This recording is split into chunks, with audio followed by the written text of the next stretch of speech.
if you haven't heard, the farmers are at war again with the corporations. Now, this isn't something new. This has been happening for a long time. Even the Romans have stories of this. My family used to be farmers, but we sold the last of our farmland about 5 generations ago. So like many people, we moved to the city to find better jobs and better opportunity. Now we ended up joining the military, but not everybody moved to the city to join the military. These days, the cost of farming has exploded. More farmers than ever are finding farming to be unprofitable, which is forcing a lot of farmers to sell their farms and move to the city. Farmers again being driven from their land in a new era. This is the last of our independent farmers. This is all that's left. The ending of a war between independent farmers and large corporate farmers. Now, without these independent farmers, our entire food chain is going to be controlled by one large group. And this is the same group that sells us shitty food in the stores that makes us sick, and then the medicine that makes us better. Now it all seems like a fucking horror show to me, but I digress.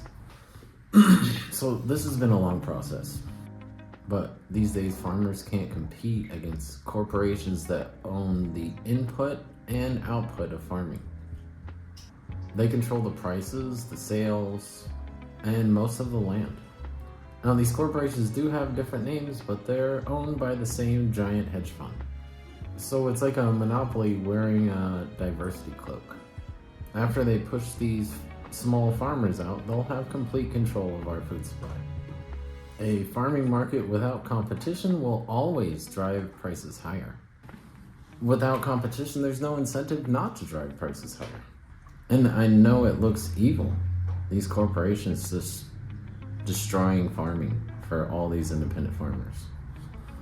But you can't really blame them. Our economy is designed to concentrate wealth. And wealth is just like water.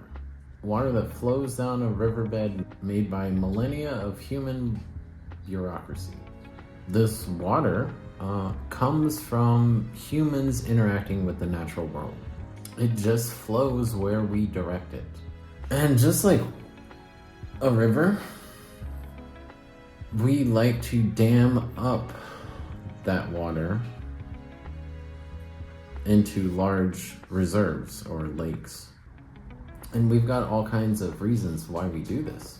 We need large corporations to fund big investments and drive innovation. Corporations create jobs, and they'll invest their money wisely. Their spending trickles down. The most common one is that they earned it, so it's theirs. Or another one you'll hear is, redistribution will destroy progress. I think people have realized by now that this is all horseshit.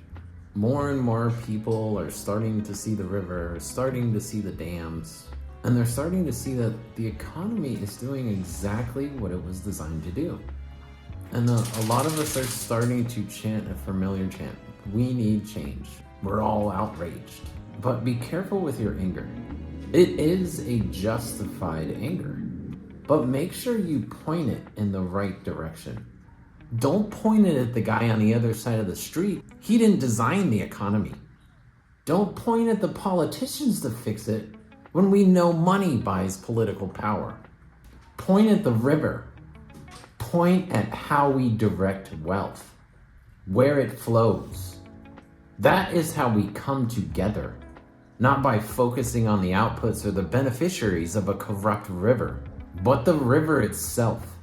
The river is the wealth created by all of us, and we direct it to so few. And once you start looking at the river itself, you notice something that we've managed to ignore for more than a century. Wealth only flows the way it does because of who earns the largest reserves of wealth. The land. The ground under every farm, every home, every store. That's the choke point. That's where the dam actually sits. So our farmers are getting crushed only because it was destined. It was only a matter of time before this happened. When we organize an economy like this, we shouldn't be surprised. They're getting crushed because they're paying rent to someone who's never even seen a fucking shovel. Because the value that these farmers create flows right into the ground beneath their feet and out through land valuation. The large loans for massive acquisitions of farmland are sold for a profit from one bank to another to make the value transfer inconspicuous. That is how land is used as a vehicle for extraction. Even more, our taxes subsidize all this bullshit.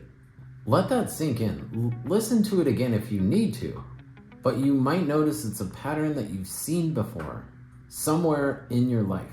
Each one of these patterns leads to a room of people that do nothing to contribute to the economy. They just own.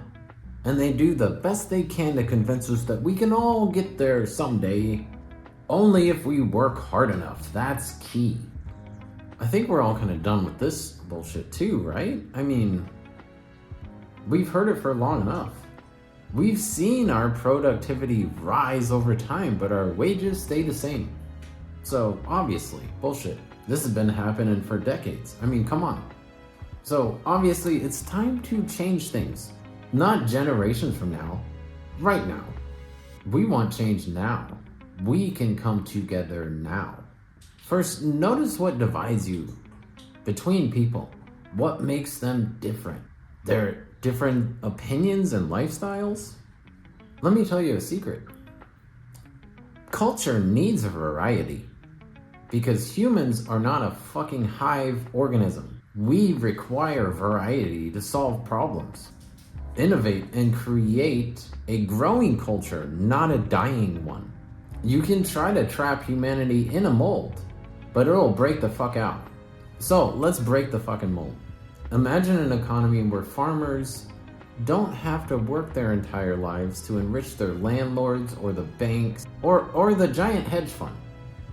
Imagine a community where the rising value created by that community flows back into it, where the guy working the soil gets his full reward for his contribution to the economy, not the guy sitting on his ass on a private yacht.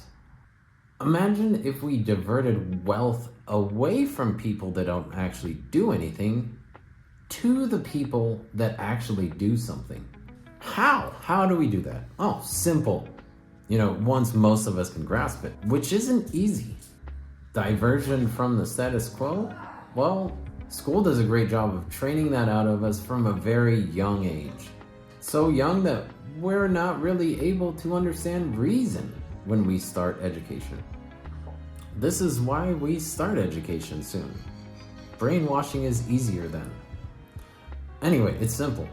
We take our complex system of tax and fees that divert wealth away from us and enforce imaginary class barriers. Yes, humans still believe in magic. And we take that system and we put it right in the fucking garbage. Then we get some fuel and a lighter and light that shit on fire. And then we celebrate. After that, we take that burnt garbage and we replace it with one tax. A tax on unearned wealth. What is unearned wealth? Oh, well, that is wealth that someone didn't create. Hence the whole not earned part. Oh, well, how does someone acquire wealth they didn't earn? Well, they didn't create it. They just hold it. Just like with the farmland, where banks trade back and forth to extract the value created by the community out of the land. Now, this doesn't just happen with farms, but I've already gone off on way too many fucking tangents. So, in a single tax economy, instead of the banks extracting value from the land behind closed doors, the value is taxed out of the land by the community that creates the value. In a single tax economy, the wealth doesn't just vanish into an offshore account. Wealth doesn't get carved up by banks and speculators hiding behind LLC shells. The value goes right back into the community that created it in the first place. Without government subsidies and having to pay tax on this massive amount of land, large farming corporations will sink faster than a lead weight tied to the statue of a CEO thrown in a river, opening up vast amounts of land for prices to drop to an affordable level. This changes farming into a career fraught with generational depression into something young entrepreneurs can actually sink their teeth into, because farmers aren't prey anymore. Farmers stop being debt serfs on the land their grandparents built. They stop living in terror for the next interest hike or the next corporate buyout. You can't hoard something if it's not profitable to do so. You can't squeeze farmers when the community is collecting the value that used to be stolen from them. Then people can actually choose to farm again, and it won't be a sacrifice, not some doomed lifestyle hobby. A real profession with real security. Once the land isn't treated like a casino, farmers don't need to chase volume to survive. They don't need to drown their soil in chemicals just to keep up with razor-thin profit margins imposed by agribusiness middlemen. They can grow food that's real, food that nourishes, food that doesn't send half the country to the doctor. Not only the farmers would notice a difference, but so would we. Farmers wouldn't be hiding behind a wall of corporate brands anymore. They'd be back in the community, not pushed out into the margins. Kids grow up knowing who grew their strawberries, instead of thinking food magically appears on the shelves at the grocery store. That's what a Georgia shift does. It hits the root instead of trimming the branches. Like every other idea that's been programmed into us like some kind of information war. It frees people to create the value and cuts off the people that live off the value of others. It sets the river free. So don't let anybody tell you that this won't work or it's too radical. What's radical is letting billionaires buy up the entire food chain while the people that actually feed us go bankrupt. What's radical is pretending that's normal. Georgism is a shift, a real one. A redirection of the river that's in the best interest of 99.99% of us. It's just giving people back the power to live on the land that they work. It's giving back communities the wealth they generate. It's giving all of us back something that was lost long before we were born. A real relationship with our food and the people who grow it. Thanks for watching my video. Now, if you like it, please share, because with the things that I'm talking about, YouTube isn't going to be doing me any favors. So help me out. Thanks. Peace.